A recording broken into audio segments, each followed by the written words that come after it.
하나님 말씀 열왕기하 21장 10절에서 18절입니다.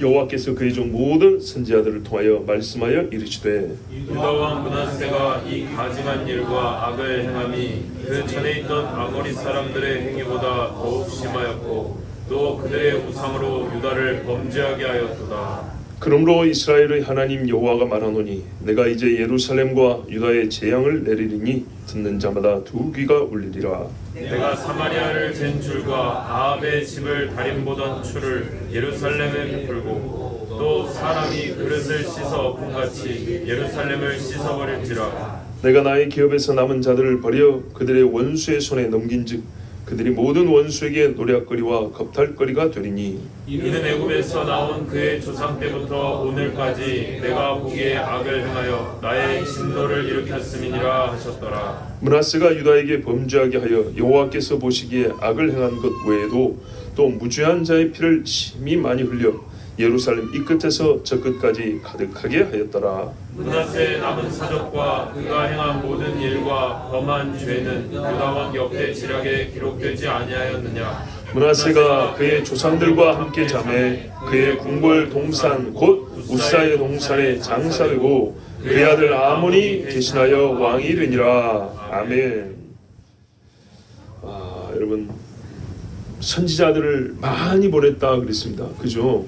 10절에 보니까 그의 종 모든 선지자들을 통하여 많이 보냈다입니다. 그때 당시에 사역했던 선지자들마다 므낫세 얘기를 다 했다는 얘기입니다. 하나님이 므낫세에 대하여 이렇게 말씀하셨다. 참 용기 있는 선지자들입니다. 한편으로는 악인에게 하나님이 더 많은 선지자들을 보낸다는 것을 알 수 있습니다. 선지자들의 대기하는 사역이 뭐냐면 제사장이 하는 일과 좀 겹치긴 하는데 평시에는 한번 선지자 임명받으면 죽을 때까지 가잖아요. 그런데 그 죽을 때까지 가는 도중에 악인만 만나는 게 아니라 선인도 만날 거 아닙니까? 악한 시대만 사는 게 아니고 의의 시대도 살 거 아니겠습니까? 그럴 때는 평시에는 자기에게 기도부터 한 사람들에게 기도해주고 하나님 말씀을 들려주고 평시에는 선생님 역할을 그렇게 합니다. 그런데 이제 이 죄를 짓는 자들이 보면 책망하고 꾸짖고요. 특히 왕이 그럴 때는 정말 자기 목숨을 걸고 와서 외칩니다. 그런데 거기에서도 회개를 하면 어떻게 하냐? 마지막에 심판을 선고하는 겁니다. 그러면 지금 므낫세 때를 보면 어떻게 했죠? 마지막 단계에 다 왔다 이런 말이 됩니다. 그러면 우리 시대도 보시죠. 마지막이 가까웠다고 우리 다 인정하는 때 아니겠습니까? 그러면 옛적과 같이 여러 종 선지자들이 같은 말을 하는 소리를 들을 수 있습니다. 그런데 이때 딴소리를 한다면 성경의 전체적인 맥락이 안 맞습니다. 죄가 많다고 하는데 책망과 꾸짖음과 심판의 경고가 아니라 괜찮다 잘 된다 소리가 많으면 그 사람은 거짓 선지자인 겁니다. 자, 유다 왕 므낫세가 어떤 짓을 했냐 했더니 이 가증한 일 앞에 다 나왔죠. 우리 앞에서 다 읽었습니다. 이런 일을 행한 것이 비교해 보니까 우리가 앞에서 볼 때는 이전에 하나님이 이 땅에서 쫓아내신 사람들보다 더했다 그랬죠. 근데 그 중에 최고가 누구냐면 아모리 사람들이거든요. 가나안에 있던 여러 족속 중에 대표가 아모리족입니다. 그래서 저기 창세기도 보면 아직 아모리 사람들의 죄악이 관영치 아니하므로 하나님이 그들을 쫓아내지 아니하시고 죄가 찰 때까지 그때 이스라엘은 애굽에 있었습니다. 찾아 쫓아내시고 이스라엘을 올리시고 이런 식이었습니다. 근데 옛날에 그 죄로 다 죽어버린 사람들을 지금 다시 끄집어내서 말씀했어요. 아모리 사람들의 죄보다 더했다. 그러면은 이 므낫세의 죄가 아모리 사람들보다 크다는 것 외에도 비교할 사람들이 많잖아요. 뭐 여로보암보다 더했다, 아합보다 더했다, 솔로몬보다 더했다 그럴 수 있죠. 근데 굳이 아모리를 얘기했다는 것은 므낫세가 아모리를 따라했다 그 말입니다. 예, 아모리의 잔재들을 끄집면서 여러 악한 것들을 따라할 게 많은데 그 중에 아모리가 제일 매력적이라는 거죠. 요거 좋네 이런 식이죠. 죄질 것이 많지만 의인뿐만 아니라 악인도 모델을 딱 하나 정하잖아요. 그것처럼 아모리 사람들이 섬겼던 우상, 아모리가 하나님을 괴롭게 고통스럽게 했던 그런 짓이 이 사람에게는 맞았다는 얘기입니다. 자, 열왕기 상 21절을 보면 아합도 그랬습니다. 뭐라 그랬냐? 아합과 같이 그 자신을 팔아 여호와 앞에서 악을 행한 자가 없음은 그의 아내 이세벨이 충동하였습니다. 그가 여호와께서 이스라엘 자손 앞에서 쫓아내신 아모리 사람의 모든 행함같이 우상에게 복종하여 심히 가증하게 행하였더라. 그러니까 이 이세벨이 꼬드기였는데요. 여러 따라할 게 뭡니까? 바알도 있고 아세라도 있는데 이게 아모리 사람들 때부터 생겼던 것이고 아모리 사람들처럼 하면 된다라고 이세벨이 남편 아합을 자꾸 부추기고 옆에서 꼬드겼던 겁니다. 그 똑같이 그래서 하나님이 뭐라 그러냐면요. 아모리의 죄하고도 아합 집의 죄 이렇게 같이 말씀합니다. 뒤에 보면 나오죠. 아합 이야기 13절에 아합의 집을 달인 보던 추 이렇게 나오죠. 예. 자, 므낫세가 자기만 행한 것이 아니라 그의 우상으로 유다를 범죄하게 하였다. 11절에 보면 그들의 우상으로 아모리 사람들이 섬기던 우상을 다시 만들고 다시 세워서 유다 사람들에게 함께 섬기도록 했다는 말입니다. 따라하기도 있겠지만 국가에서 법으로 지정하면 어기기 어려웠겠죠. 그래서 12절에 하나님이 이제 심판을 하시는데 내가 이제 예루살렘과 유다에 재앙을 내리리니 듣는 자마다 두 귀가 울리리라. 이제부터는 재앙을 내리는 때입니다. 자, 지금부터는 재앙입니다. 이 전까지는 외치는 때이고 지금부터는 재앙의 때입니다. 요한계시록 보면 두 선지자가 외치는 때가 있습니다. 그리고 그 다음에는 재앙을 내리는 때가 있습니다. 개인의 죄로 끝나고 만약에 유다와 예루살렘이 동조하지 않았다면 므낫세만 죽었을 겁니다. 그런데요, 유다와 예루살렘이 함께 동조했기 때문에 같이 하나님 앞에 재앙을 받게 되었습니다. 자, 성경에 보면 악인은 의인의 회중에 들어오지 못한다 그랬죠. 그러면 악인들 어떻게 할까요? 자기들 함께 망합니다. 의인은 악인의 망함에 포함되지 않습니다. 그러므로 함께 죄를 지었으므로 유다와 예루살렘이 므낫세의 집과 같이 망하는 것입니다. 듣는 자마다 두 귀가 울린다. 이 엄청난 두려움을 말합니다. 한 번 들었는데 이게 안 잊혀지고 계속 듣는 것처럼 옆에서 계속 말을 하는 것처럼 반복하여 무한 반복된 것처럼 계속 들린다는 얘기입니다. 옛날에 그 이기풍 목사님이 깡패였을 때 그랬던가 미국 선교사님들 이렇게 막 때렸어요. 서양 선교사님 그러니까 막 코가 막 부러지고 코 피가 나고 그랬단 말이에요. 서툰 한국말로 어우 회개하지 않냐고 나를 때리면 코 썩습니다 그랬다고. 선교사 코고 코쟁이들하고 그래서 막 일부러 코를 때렸다고. 맞아도 코가 먼저 맞겠죠. 그러니까 막 코피 나고 막 코뼈 불러지고 막 선교사들이 고생을 많이 했어요. 그때 어떤 한 선교사가 그랬다고요. 코 썩습니다. 근데 이 소리가 잠을 못 자게 계속 돌더래요. 코 썩는다 소리가. 진짜 코 썩을까 무서워가지고 잠을 못 자요. 그러다가 이제 주님을 만났어요. 그런 것처럼 이스라엘의 모든 백성이 귀가 울려서 살 수 없게 된다는 겁니다. 여러분 옛날에 성경에 보면 이 귀가 울린다 소리가 한 번 더 나온 적이 있는데요. 사무엘상 3장에 보면 이런 이야기가 있어요. 처음 하나님이 엘리사 아버지 사무엘을 부를 때 엘리 집에 대한 심판을 말씀하세요. 엘리의 두 아들이 벨리알의 자식이라고 그랬죠. 그래서 그 심판을 말씀하는데 그 뒤에 뭐라고 붙였냐면 이 일을 듣는 자, 내가 이스라엘 중에 한 일을 할 것인데 요 일을 듣는 자마다 두 귀가 울리리라 그랬어요. 그리고 그 일이 뭔가 했더니 제사장 집의 두 아들이 죽는 거였어요. 그리고 그 다음에 어떻게 했죠? 법궤가 빼앗겨졌어요. 그래서 사무엘을 통하여 이 일을 하나님이 먼저 말씀하셨고 그리고 이스라엘 백성이 이 일을 경험할 때 사무엘을 통하여 들려진 이 여호와의 말씀이 생각나서 온 이스라엘 사람들이 귀가 울리고 그 말은 곧 심정이 떨려서 무서워서 견딜 수 없게 되는 그런 일이 있다고 말씀했어요. 자, 법궤가 빼앗기는 것. 오죽했으면 엘리가 그것 때문에 죽었잖아요. 기가 막혀서 의자에 쓰러져 넘어졌는데 몸이 워낙 둔해가지고 요즘 말하면 뇌졸중으로 간 것이죠. 그렇게 떨리는 이야기가 엘리 집의 일인데 지금은 므낫세와 유다에게 일어난 일로 하나님이 똑같이 말씀했습니다. 그리고 여러분 뭐라면요, 엘리 집에는 그 다음에는 제사장이 일어나지 못하고 나중에 빌어먹는다 그랬어요. 그게 이제 나중에 솔로몬 때 그렇게 된단 말이에요. 그러니까는 이 일을 듣는 자마다 울리리라. 왜 그러냐? 신학적으로 말하면 그 집이 죄 용서를 못 받았기 때문입니다. 아시겠죠? 죄 용서를 못 받는. 성경에 그랬어요. 엘리집의 죄는 예물로나 무엇으로나 속죄함을 받지 못한다 이렇게 해버렸어요. 그래서 그 집에 일어난 일을 듣고 사람들이 울린다는 얘기예요. 자, 그럼 므낫세와 유다에게 일어날 일이 얼마나 무서운 일인지 아시겠죠? 자, 하나님은요 재앙을 내리기 전에 먼저 판단을 하시죠. 바벨탑도 먼저 와서 보십니다. 위에서 다 보시지만 땅에 와서 다시 한번 보십니다. 소돔과 고모라도 다 알고 있지만 천사를 보내서 확인을 합니다. 그런 것처럼 이 유다의 죄도 하나님이 제보입니다. 그래서 13절 말씀했습니다. 옛날에 사마리아 성을 없앨 때도 그 사마리아 성을 제봤습니다. 지금은 예루살렘 성을 없앨 것이죠.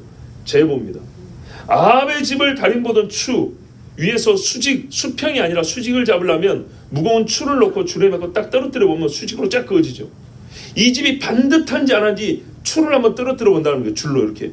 그러면 이게 휜 정도가 보인다는 거죠. 아합 집을 심판할 때 하나님이 그 추를 떨어뜨려 봤는데 똑같이 므낫세도 다른 추 아니고 같은 추로 떨어뜨려 보겠다는 거예요.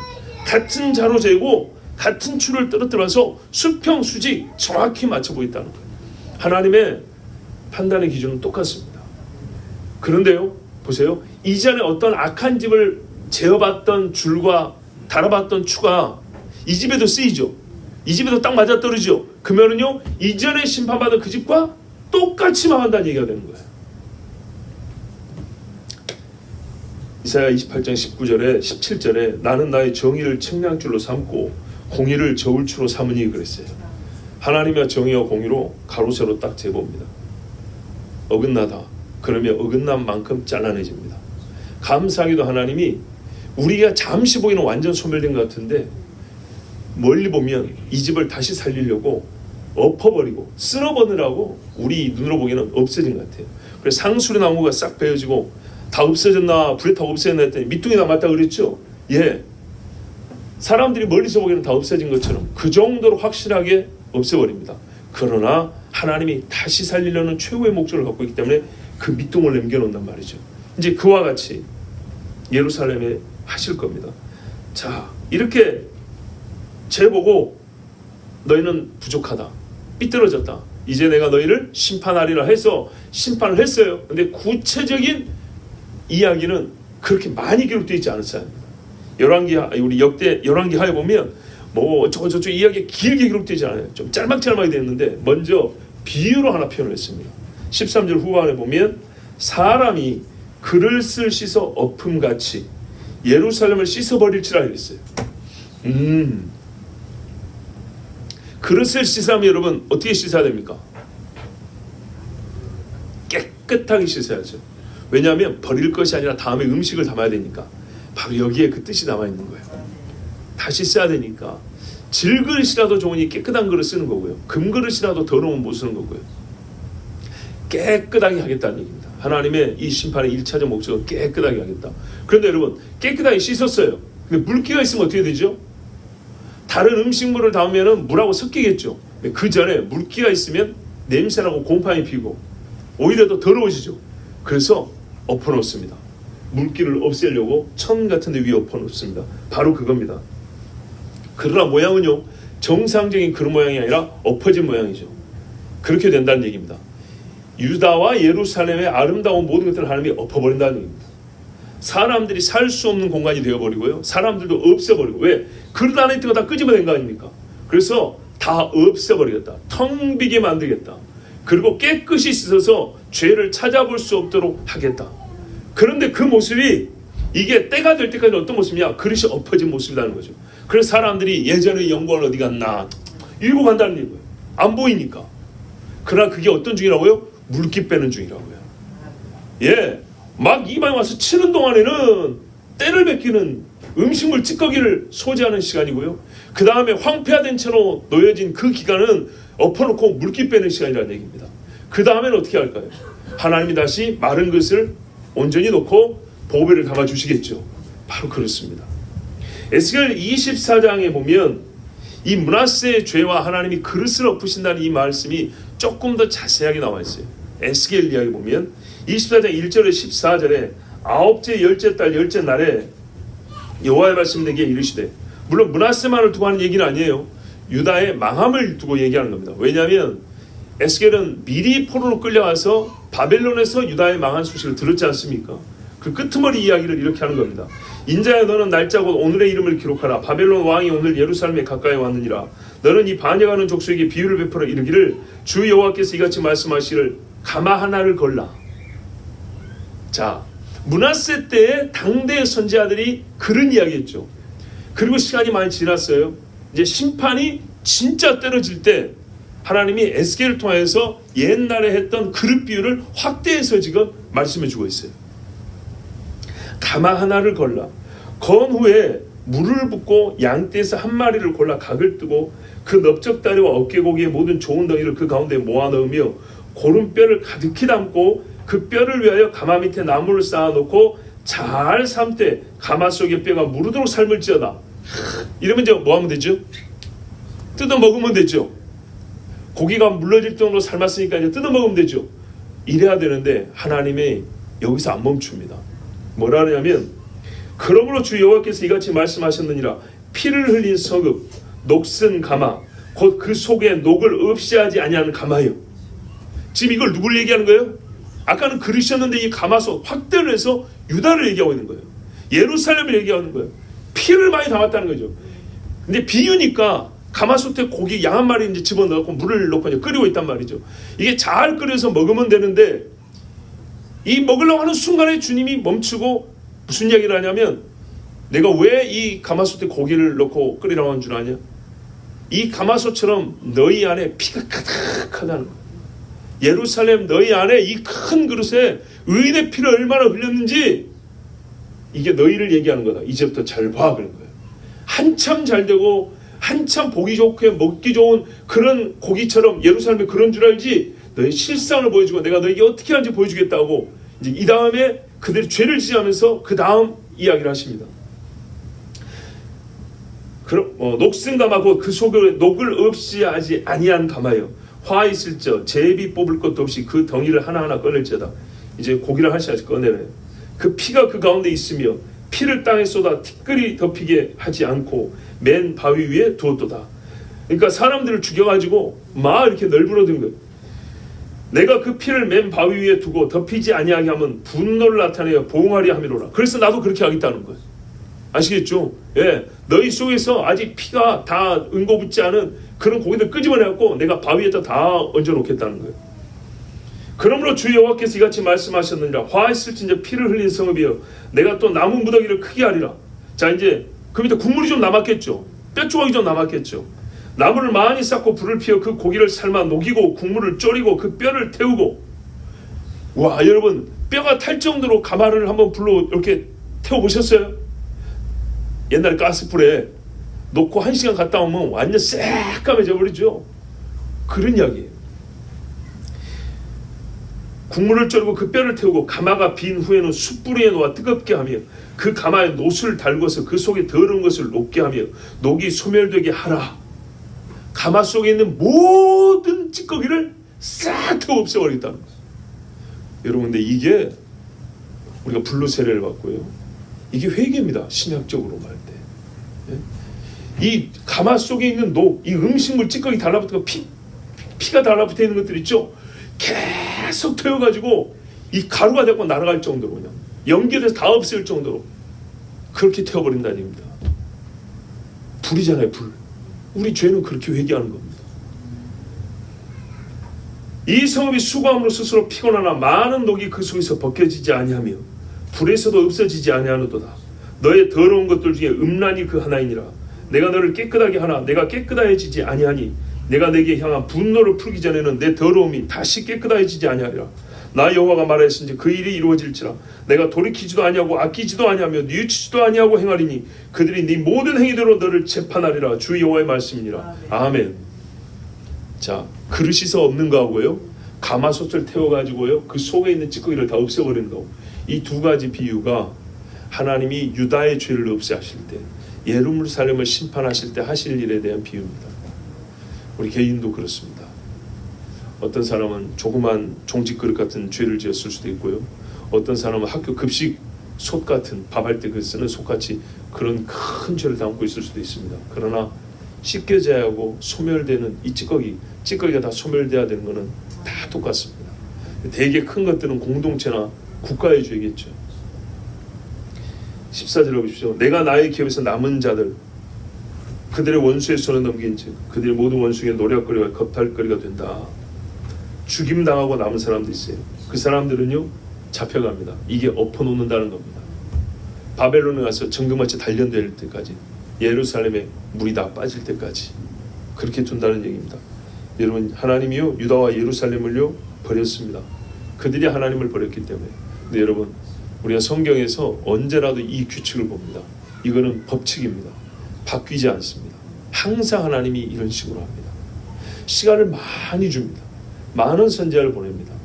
경고를 합니다. 평시에는 고분고분 듣기 좋게 또는 차근차근 가르쳐 줍니다. 급할 때는 외칩니다. 그런데 정말 돌이키지 않을 때는 이제 심판을 선고합니다. 우리가 어느 때쯤에 살고 있는가? 나 개인도 그렇고요, 나라도 그렇고요. 우리 항상 내가 서 있는 지점을 잘 확인하는 것이 지혜입니다. 15절에 이는 애굽에서 나온 그의 조상 때부터 오늘까지 내가 보기에 악을 행하여 나의 진노를 일으켰습니다. 야, 여러분, 무슨 은혜를 입었고 얼마 동안 배워왔는지 보십시오.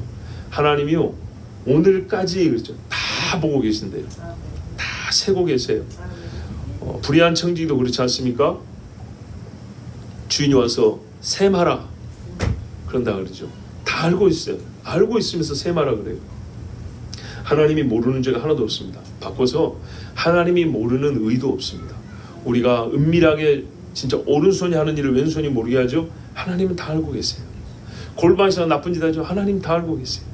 모르는 것이 하나도 없어요. 그럼 어떻게 해야 돼요? 잘한 건 주님 잘했죠 하시고, 잘못한 건 주님 잘못했습니다 하고 엎드리면 됩니다.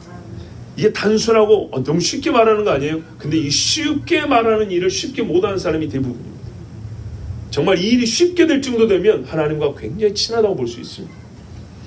조상 때부터 오늘까지 변하지 않고 죄를 지었고, 조상 때부터 오늘까지 하나님은 다 보고 계셨고요.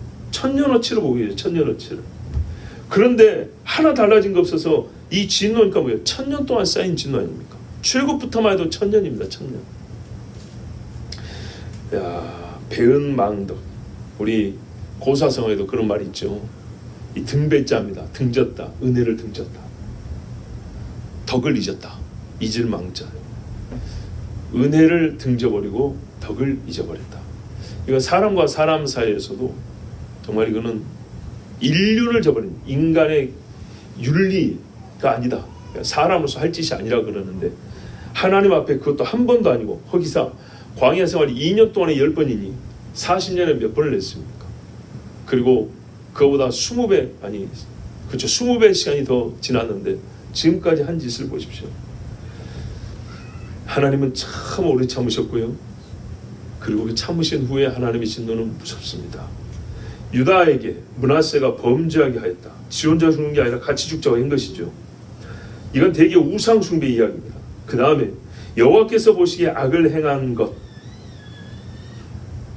이것 역시 우상 숭배와 하나님의 법을 버리고 절기도 폐하고 그랬던 것이죠.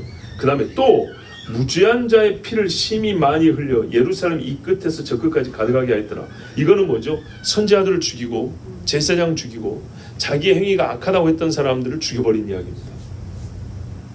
그러니까 그 사람들과 무관하게 직접 하나님께 지은 죄가 있고요, 우상 숭배한 죄가 있고요, 그거 잘못됐습니다, 버려야 합니다 한 사람들을 말을 못하게 죽여버린 겁니다. 그런데 이 끝에서 저 끝까지 가득하게 하였더라 하면은, 여러분, 이전의 왕들도 사람 죽인 일 있지만 므낫세처럼 많이 죽인 적 없습니다. 예루살렘이 아무리 작아도 도시잖아요. 성문이 12개입니다. 민가지역, 군사지역, 성전지역, 어른, 애기, 부녀, 제사장이 사는 곳, 학교가 있는 곳, 왕궁 근처 가리지 않고 죽였다는 얘기예요.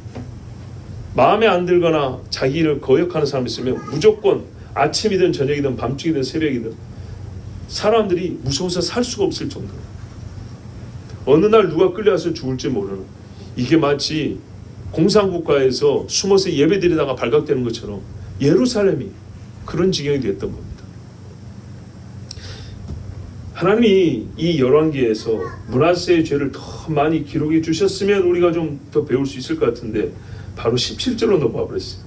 므낫세의 남은 사적과 그가 행한 모든 일과 범한 죄는 유다왕 역대 지략에 기록되지 아니하였느냐. 무슨 말이죠? 거기 찾아보란 얘기죠. 왕조실록이 있다는 얘기입니다. 우리도 조선왕조실록 있죠. 그런 것처럼 왕조실록을 찾아보면 되는데 감사하게도 역대기 상하가 있습니다. 네, 그래서 우리는 이게 정확히 역대 지략하고 같은 글이라는 말은 아니지만 찾아보면 역대기하 33장 9절부터 19절 한 11절을 보면 므낫세가 어떤 죄를 지었고 이후에 죽기 전까지 어떤 일이 있었는지 자세히 기록되어 있습니다. 한번 찾아보실까요? 역대하 33장입니다. 9절입니다. 역대하 33장 9절 보면 여러분 눈으로 보십시오. 유다와 예루살렘 주민이 므낫세의 꾀임을 받고 악을 행한 것이 여호와께서 이스라엘 자손 앞에서 멸하신 모든 나라보다 더욱 심하였더라. 자, 여호와께서 므낫세와 그의 백성에게 이르셨으나 그들이 듣지 아니하므로 아까 선지자들 많이 보냈다 했죠. 여호와께서 아수르 왕의 군대 지휘관들이 와서 치게 하심에 그들이 므낫세를 사로잡고 쇠사슬로 결박하여 바벨론으로 끌고 간지라. 오, 아수르 왕의 군대인데 바벨론으로 끌고 갔다. 이게 무슨 말일까요? 바벨론이 왔다는 거예요? 아수르가 왔다는 거예요? 아수르 왕의 군대라고 그랬죠. 아마 아수르가 아직 망하지 않았으니까 아수르 왔을 겁니다. 그러나 늘 말씀드리지만 지역적으로는 거의 같은 지역의 왕조가 바뀐 거 아닙니까? 바벨론 지역에 아수르가 차지했다가 바벨론이 있다가 페르시아가 있다가 그러니까 그 바벨론 지역으로 끌고 왔다는 얘기입니다. 그가 환난을 당하여 그의 하나님 여호와께 간구하고 그의 조상들의 하나님 앞에 크게 겸손하여 이겁니다 여러분. 므낫세 같은 죄인도 돌아올 수 있어요. 진짜 옛날에 고재봉이 아시죠? 그 일가족 죽인 고재봉, 사형수 고재봉 들어보셨죠? 아닌가? 그 도끼로 죽인 그 군인 죽인 사람이었던가. 하여튼 그 사형수 고재봉이라고 했어요. 그런 사람들로 하나님 앞에 돌아왔어요. 기도하였으므로 하나님이 그의 기도를 받으시며 그의 간구를 들으시사 그가 예루살렘에 돌아와서 다시 왕위에 앉게 하시매 므낫세가 그제서야 여호와께서 하나님이신 줄을 알았더라. 아멘. 이 므낫세의 손자들 중에는요 2명이 애굽으로 하나는 바벨론으로 끌려가서 못 돌아옵니다. 그런데 므낫세는 하나님이 아직 끝을 내지 않으시려고 돌아오게 하셨어요. 예, 보십시오. 기도하고 간구하여 하나님이 들으셨다 그랬습니다. 그러니까 늦은 사람은 없다는 겁니다. 회개하면 늦은 사람은 없다는 겁니다. 14절에 그 후에 다윗 성박 기혼 서쪽 골짜기 안에 외성을 쌓되 어문 물고기를 왔다 갔다 하는 문, 그래서 어문입니다. 수문은 물 길어 다니는 문, 수문 마문은 말이 다니는 문. 어문 어기까지 이르러 오벨을 둘러놓은 매우 높이 쌓고 또 유다 모든 견고한 성읍에 군대 지휘관을 두며 정신 차리니까요. 예, 이방신들과 여호와의 전에 우상을 제거하며, 그렇죠, 죄를 제거해야죠. 회개하였습니다. 죄 잘못해서 운 다음에 어떻게 해요? 그 울어야 됐던 죄를 없애야죠. 없애하고 여호와의 전을 건축한 사내와 예루살렘에 쌓은 모든 제단들을 다 성밖에 던지고, 그럼요, 남겨놓으면 안 됩니다. 여호와의 제단을 보수하고, 그렇죠, 거룩한 일은 다시 힘을 써야죠. 그 누굽니까? 우리 엘리야 선지자도 그랬잖아요. 여호와의 제단을, 무너진 여호와의 제단을 수축하고, 이렇게 돼 있어요. 갈멜산에 비록 산당이지만 북이스라엘 사람들이 하나님께 예배하는 곳이었어요 원래. 근데 그게 바알에게 넘어갔어요. 그래서 다시 옛날에 여호와의 제단 거기를 돌을 갖다가 놓고 수축하고, 그리고 거기에다가 소 한 마리 놓고 하나님 앞에 기도했던 겁니다.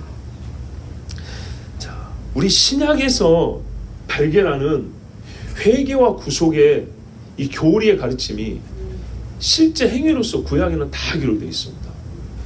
자, 성막기에 던지고 여호와의 제단을 보수하고 화목제와 감사제를 그 제단 위에 드리고 유다를 명령하여 이스라엘 하나님 여호와를 섬기라 하며, 그렇죠, 본인의 힘이 닿는 데까지 해야죠. 왕이었으니까 왕권을 이렇게 행사해야죠. 아버지면 아버지의 힘을 이렇게 행사해야 되고요, 엄마면 엄마의 힘을 이렇게 행사해야 됩니다. 선생님은 선생님으로서 힘을 이렇게 행사해야 됩니다. 백성이 그의 하나님 여호와께만 제사를 드렸으나, 여기까지 갔어요. 아직도 산당에서 제사를 드렸더라. 여기는 완전히 다 없애지 못했어요. 므낫세의 남은 사적과 그가 하나님께 한 기도와 선견자가 이스라엘 하나님 여호와의 이름으로 권한 말씀은, 자, 그 이후에는요 선지자들이 와서 권하니까 말을 잘 들었어. 이렇게 해야 됩니다. 이것부터 없애야 됩니다. 아, 그렇네요. 저것도 없애야. 아이고, 깜빡 잊었는데 빨리 가서 없앱시다. 그리고 백성들한테 가르쳐야 됩니다. 옛날에 악법을 말했던 것처럼 이제는 하나님만 섬기라고 그렇게 얘기하는데, 여호수아가 했던 거 기억하시죠? 그렇습니다. 여호수아 읽은 적이 있습니다. 나와 내 집은 여호와를 섬기는, 그렇게 왕이 이제는 하셔야 됩니다. 말을 잘 들었다는 겁니다. 말씀은 모두 이스라엘 왕들의 행장에 기록되었고, 자, 이게 이제 역대 지략이겠죠. 또 그의 기도와 그의 기도를 들으신 것과 그의 모든 죄와 허물과 겸손하기 전에 산당을 세운 곳과 아세라 목상과 우상을 세운 것들이 다 호세의 사기에 기록되니라. 아멘. 아, 호세라는 사람이 역사를 기록했는데 거기도 기록됐다는 거예요. 여러분, 이스라엘에서 이제 땅 파보십시오. 요거 하나 발굴하면 그냥 대단한 발견이 될 것입니다. 자, 여러분, 우리 역대하도 그렇고 열왕기하도 보면 므낫세의 마음이 얼마나 교만했는지 알 수 있습니다. 그죠? 이 거만이라는 말도 써, 교만이라고 말도 썼는데, 거만은 이제 클 거라고 보는, 커진 마음, 커진 마음, 자기를 크다 하는 거죠. 근데 당시 나이가 몇 살이었다고? 12살이라고 그랬습니다. 12살. 우리 한국식으로 풋내기라고 그럽니다. 그렇죠? 풋냄새가 난다는 거예요. 근데 이 풋내기가 들떴을 때, 그런데 거대한 권력의 맛을 본 풋내기일 때, 저 위에도 그런 애가 하나 있었죠, 옛날에. 지금은 좀 나이가 들었지만, 이 경건하지 못한 심령이 풋내기의 들뜸과 거대한 경건과 불경건, 이게 하나가 돼버리면요, 이 삼총사가 하나로 모여버리면 얼마나 큰 악을 저지른지 모릅니다. 큰 재앙을 불러옵니다. 이제 므낫세는요 회개하였다 했습니다. 회개하였으면 어떻게 됐을까요? 구원을 받습니까? 못 받습니까? 받죠. 우리가 이런 생각했어요. 그래도 앞에 해놓은 죄가 너무 큰데 구원 받았을까? 믿음이 어디 있습니까, 여러분? 그럼 나는 죄를 작게 지었어요? 또 거꾸로 이런 생각 되죠. 솔로몬이 앞에 얼마나 잘했는데 뒤에 우상 숭배했다고 지옥 갔겠어요? 지옥 갔다는 말이 아니고 우리 생각이 그런다고요. 말로는 믿음으로 해도 꼭 사람 손해한 것을 중심으로 놓고 보는, 우리 아직 이렇게 부족한 것이 많아요. 예. 솔로몬도 믿음으로, 므낫세도 믿음으로, 하나님 믿음으로 보실 겁니다. 솔로몬이 마지막에 회개했으려고 우리가 기대를 해보죠. 예. 자, 회개와 돌이킴이요, 므낫세 자신은 분명히 구원하게 했을 겁니다. 그런데 의인의 피를 흘려서 그 피 냄새가 흐르는 것은 에스겔 보면 그대로 남아있죠. 그것이 개인의 회개로 다 없어지지 않습니다. 무슨 말이냐면, 우리가 죄를 지을 때 뿌려놓은 것들이 열매를 맺는단 말이에요. 근데 우리가 보통 회개는 뭐냐면 뿌린 행위가 잘못됐다고 하나님 앞에 용서를 해달라는 거예요. 그러나 이 용서받았다는 것이 뿌려놓은 것들이 자라는 걸 다 거둔 것은 아니에요. 거둘 수가 없어요. 그죠? 그래서 그걸 거두는데 고통의 시간이 많이 걸리는 겁니다. 어떤 뜻인지 알겠죠? 상처가 났어요. 상처가 나서 약을 발라서 안 물렀는데 피부가 찢어지고 안 물러다 보니까 이게 불편해요. 이 불편한 건 계속 가는 거예요. 네. 차 사고가 났는데 내가 잘못했단 말이죠. 그래서 피해본 사람한테 배상도 다 해주고 뭐 다 해줬어요. 근데요, 내 차가 한번 찌그러져 놓으니까 이게 삐걱삐걱 소리가 나고 정상적으로 운행이 잘 안 돼요. 그거는 또 별도로 고쳐야 되겠죠. 그렇죠? 차를 고치는 거는 죄하고는 다른 문제입니다. 내가 죄 지은 거는 내가 실수하여 다른 사람을 해를 끼친 거, 이거는 죄인데, 내 차가 망가진 것, 내가 내 차에 대해 죄를 지은 건 아니죠. 그렇지만 이 행위로 말미암아 내 몸이 상하고 차가 상한 것에 대한 고통은 내가 감수하는 겁니다. 우리가 하나의 죄를 짓고 하나의 죄를 회개하고 그 다음에 하나의 죄를 짓고 그 다음에 하나 회개하고 이러지 않습니다. 하나 죄를 짓고 또 짓고 또 짓고 있고 수없이 지은 동안에 기억나는 몇 가지 죄를 회개합니다.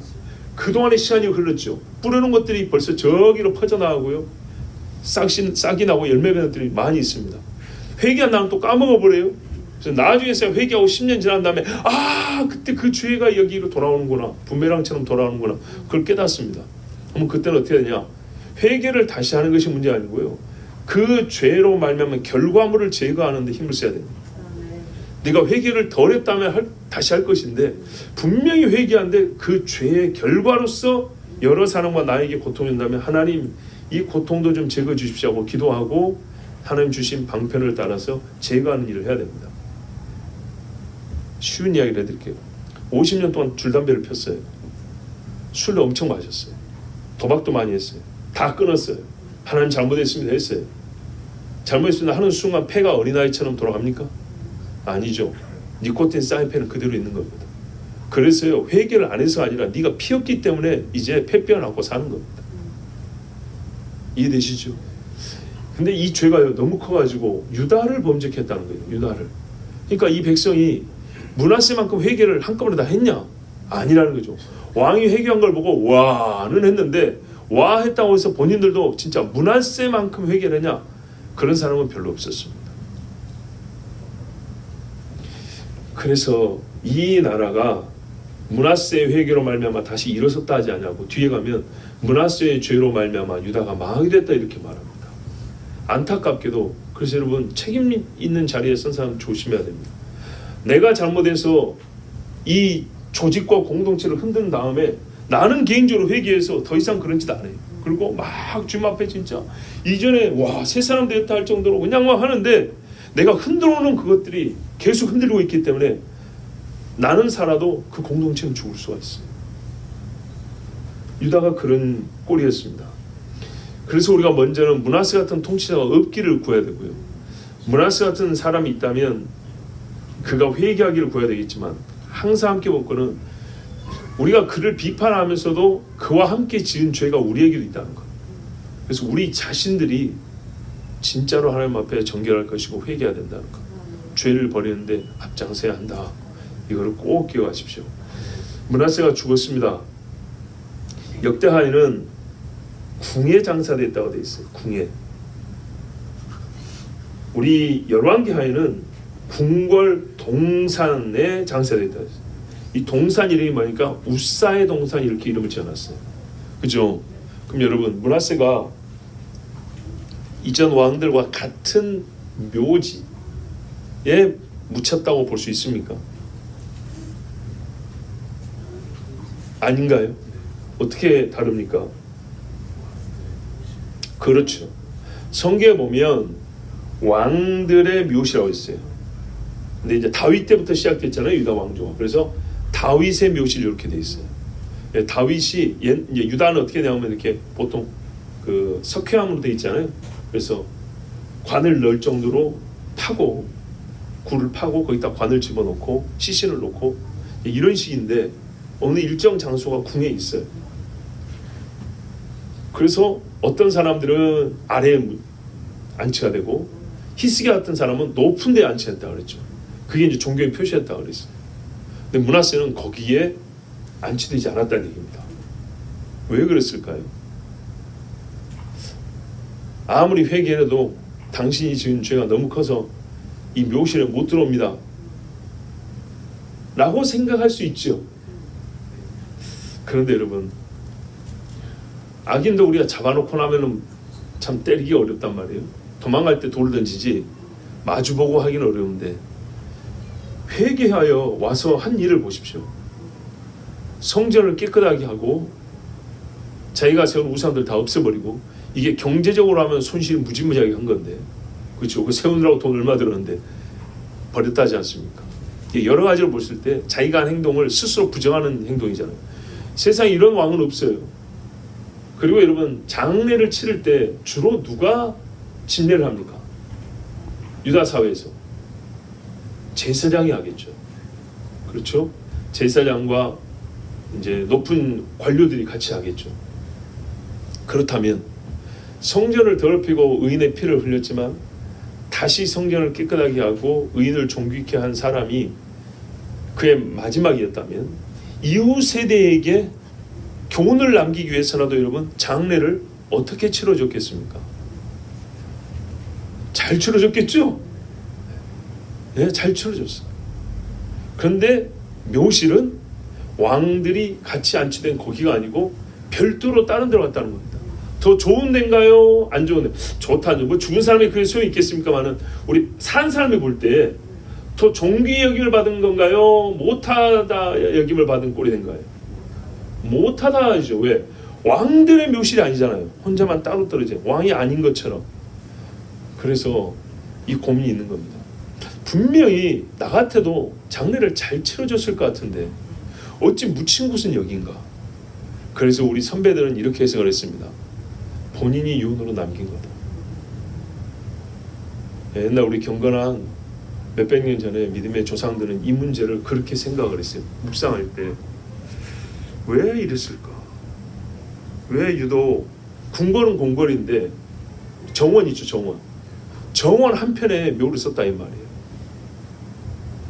왕들의 묘실. 그러면 나중에 시간이 많이 지나면 이게 왕의 묘실도 몰라요.